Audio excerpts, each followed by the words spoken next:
বাচ্চা, বয়স মাত্র 7, ওর মধ্যে তো সেই পরিমাণ বুঝো হয় নাই। কথা বলেন না কেন? কিন্তু আশ্চর্যের একটা ঘটনা কি বলবো, বসো এখানে বসো, কি আশ্চর্য একটা ঘটনা বলবো। হযরত আব্দুল্লাহ ইবনে আব্বাসের বয়স যখন মাত্র 7 বছর, আব্দুল্লাহ ইবনে আব্বাসের এক খালা ছিল আমার নবীজির বিবি হযরত মাইমুনা রাদিয়াল্লাহু আনহা। আব্দুল্লাহ ইবনে আব্বাস খালামণি মাইমুনা রাদিয়াল্লাহু আনহার কাছে গিয়া কয়, খালামণি, আমার খুব মন চায় নবীজির রাতের আমলটা কেমন একটু দেখতে পারতাম। হইল না ভাই, হইল না, আরো জোরে বলেন। খালামণি দিনের বেলায় তো নবীজিরে দেখি, নবীজি কেমন করে নামাজ পড়েন, কেমন করে বয়ান করেন, যুদ্ধের ময়দানের প্রস্তুতি নবীজি কেমন করে নেন, রাষ্ট্রীয় ভাষণ নবীজির কেমন হয়, সব তো জানি, কিন্তু রাতে নবীজি কি আমল করে একটু দেখতে মন চায়।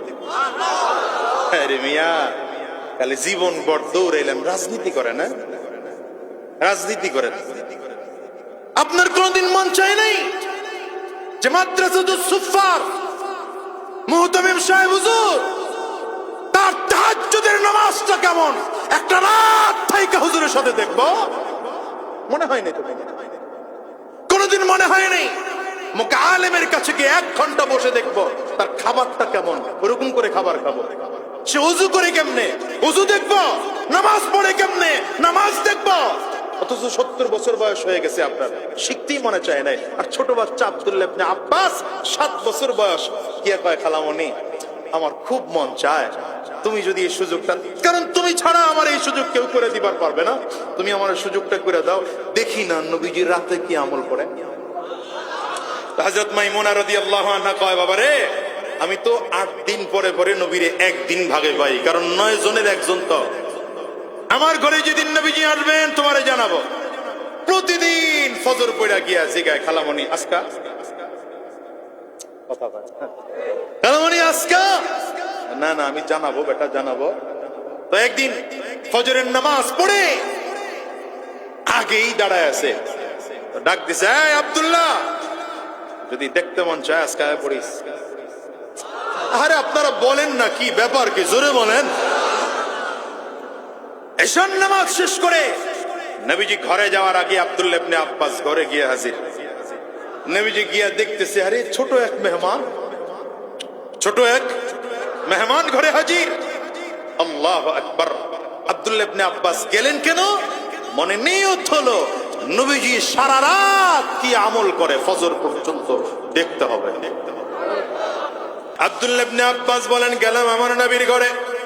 নবীজির ঘরে যাওয়ার পরে ঈশান নামাজ শেষ করে আমার নবী ঘরের মধ্যে ঢুকলেন। পয়গম্বর ঘরের মধ্যে ঢোকার পরে তাকায় দেখেন একজন মেহমান ঘরে হাজির। লম্বা সময় নয়, পয়গম্বরে আরবি ঈশান নামাজ শেষ করে বাসায় ঘুমায় পড়তেন, এখন নবীজি ঘুমায় যাবেন। আব্দুল্লাহ ইবনে আব্বাস বলেন, মানুষ ঘরে 3 জন, কিন্তু বালিশ হলো আমার নবীর একটা। পয়গম্বরের ঘরে একটাই মাত্র বালিশ, শিমুল তুলার বালিশ নয়, আরে গার্মেন্টসের তুলার বালিশ নয়, ফাইবারের বালিশ নয় রে রাজধানীর মুসলমান। কি বালিশ ছিল আমার নবীর কাছে জানো? খেজুর গাছের ডেগা গুলো পিটায়া পিটায়া ছোপড়া বানায়া উটের চামড়া দিয়ে সেলাই করে পয়গম্বরের দো জাহানের ঘরে বালিশ বানানো হয়েছে। একটাই মাত্র বালিশ। আব্দুল্লাহ ইবনে আব্বাস বলেন, এই বালিশটা, এক বালিশের মধ্যে 3 জন ঘুমাবো। লম্বা দিক থেকে আমার নবী মাথা রেখেছেন, আমার খালামণিও মাথা রেখেছেন। লম্বা দিক থেকে 2 জন ঘুমাইলেন, আর আড়াআড়ির দিক থেকে আমি আব্দুল্লাহ ইবনে আব্বাস মাথা রেখা ঘুমাইলাম। গেছেন তো শিকার জন্য, কিন্তু ঘুমাইতে তো জানা নাই। কিন্তু নবীজির বিছানায় শুইতেই হবে, এখানে জাগ্রত হয়ে যাওয়া থাকা যাবে না, নবীজির ঘুমে ডিস্টার্ব করা যাবে না। কিন্তু আব্দুল্লাহ ইবনে আব্বাস যদিও বিছানায় পিঠ লাগাইছেন, চোখ লাগান নাই রে বাবা।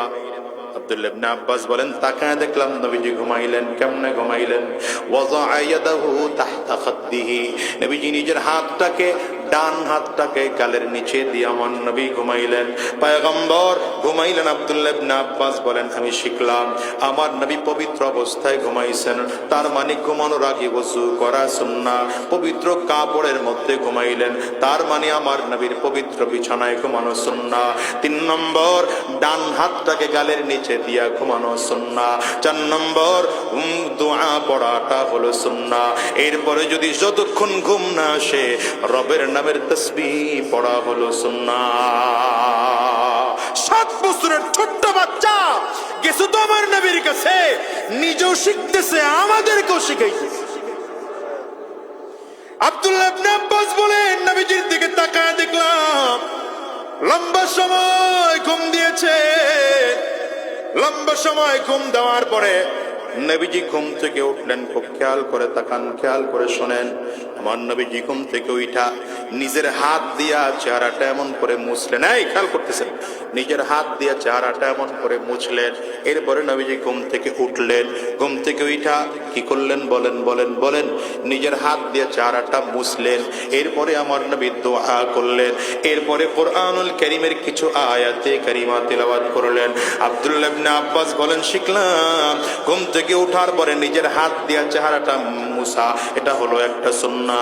দোয়া পড়া আর একটা সুন্নাহ। আর যদি পবিত্র থাকো, গোসল ফরজ না হয়, তাইলে পারলে কোরআনের একটু আয়াতে কারিমা তিলাওয়াত করা সুন্নাহ।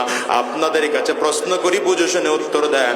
আব্দুল্লাহ ইবনে আব্বাস তো বালিশের সাথে মাথা লাগায় ঘুমাইলেন, তাইলে আমার নবী ঘুম থেকে উঠলেন আর এই কাজগুলো করলেন কেমনে দেখলো? তার মানে আব্দুল্লাহ ইবনে আব্বাস মাথা যদিও বালিশের সাথে লাগিয়েছে, কিন্তু 7 বছরের বাচ্চা নবীজির আমল দেখার জন্য সারাটা রাত ধরে ঘুমায় না। বাজান, তোমার আমার বয়স তো 60 বছর হয়ে গেল, 70 বছর হয়ে গেল, আজ পর্যন্ত আলেমদের সোহবতে যাওয়ার ফিকিরটুকু তোমার আমার মধ্যে আসলো না। আর এই ছোট্ট বাচ্চাটার মধ্যে এমন চাহিদা তৈরি হলো। নবীজি কেমন করে ঘুমায় সেটাও দেখবেন, ঘুম থেকে কেমন করে জাগেন সেটাও দেখলেন। আব্দুল্লাহ ইবনে আব্বাস বলেন নবীজি এবার ঘুম থেকে উঠে ওযু করতে গেলেন। আমি আমার হাত দিয়া নবীজির পানি ঢেলে দিলাম। পয়গম্বর চমৎকার করে ওযু করলেন। এবার আমার নবী এসে যায় নামাজে দাঁড়ায় গেলেন নামাজ পড়ার জন্য। আব্দুল্লাহ ইবনে আব্বাস বলেন আমি আমার নবীর বাম পাশে এসে দাঁড়ায় গেলাম। আমার নবী আমার কানটা ধরে মুহাব্বত করে পেছন দিক থেকে টান দিয়ে নিয়ে ডান পাশে দাঁড় করায় দিলেন। বলে শিখলাম ইমামের পেছনে মুসল্লি যদি একজন হয়, বাম পাশে নয় ডান পাশে দাঁড়াতে হয়। এবার আমার নবী কি করেছেন নামাজে দাঁড়া? আব্দুল্লাহ ইবনে আব্বাস বলেন ফাসাল্লা রাকাতাইন সুম্মা সাল্লা রাকাতাইন সুম্মা সাল্লা রাকাতাইন সুম্মা সাল্লা রাকাতাইন সুম্মা সাল্লা রাকাতাইন সুম্মা সাল্লা রাকাতাইন সুম্মা আওতারা।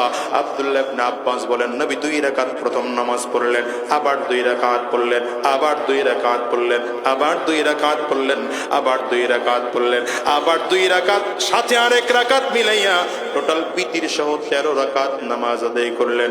নামাজ কত লম্বা ছিল? আব্দুল্লাহ ইবনে আব্বাস বলেন মাঝে মাঝে আমার নবী দাঁড়ায়া এত লম্বা লম্বা তিলাওয়াত করেছেন আমি বিরক্ত হয়ে নামাজ ছেড়ে দিতাম।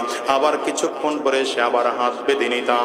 আবার নবীজি কখনো এমন এমন লম্বা রুকু করতেন, আমার কাছে মনে হতো নবী বুঝি আর কোনোদিন রুকু থেকে মাথা উঠাবেন না। আবার কখনো এমন লম্বা সাজদা করতেন জানামতু আন্নাহু ক্বাদ কুবিজা, মনে মনে খেয়াল করলাম পয়গম্বর বুঝি জমিন থেকে বিদায় হয়ে গিয়েছেন, এজন্য বুঝি সাজদার থেকে মাথা উঠাচ্ছেন না। ও দুনিয়ার মুসলমানেরা, এজন্য তোমাদেরকে বলে যাই মাদ্রাসাতুস সুফা এটা মানুষ গড়ার কারিগর। মাদ্রাসাতুস সুফা এটা মানুষ গড়ার কারিগর। এখানে ট্রেনিং দেওয়া হয় না, রাজাকারের ট্রেনিং দেওয়া হয় না, উগ্রবাদের ট্রেনিং দেওয়া হয় না, সত্যিকার মানুষ বানানোর ট্রেনিং দেওয়া হয়। এই জন্য তোমাদেরকে বলে যায় সাবধান করে যাই যুবক, যদি পারো যদি বয়স থাকে মাদ্রাসায় আসো, আলেমদের সোহবতে এসে দিন শিখো। যদি সেই বয়স তোমার না থাকে, হাক্কানি পীর মাশায়েখদের কাছে গিয়া দিন শিখে দিলটাকে নরম করে ফেলো। যদি সেই সুযোগ না হয়, জামাতে তাবলীগের মেহনতে গিয়ে সময় লাগাও। যদি সেই সুযোগ না হয়, এমন মাহফিলগুলোতে আসো আর চোখের পানিগুলো ফালায়া ফালায়া মালিকের কাছে কান্না করো আর ডেকে বলো, আল্লাহ আমার চেয়ে গুনাহগার এই জমিনের মধ্যে আর কেউ নাই। দেখো তো দুনিয়ার মুসলমানেরা, তোমার আমার শয়তান ধোঁকা দিয়ে দিয়ে দিলটাকে এমন নষ্ট করে ফেলেছে যে এখন চোখ দিয়ে পানিটুকু পর্যন্ত বের হয় না।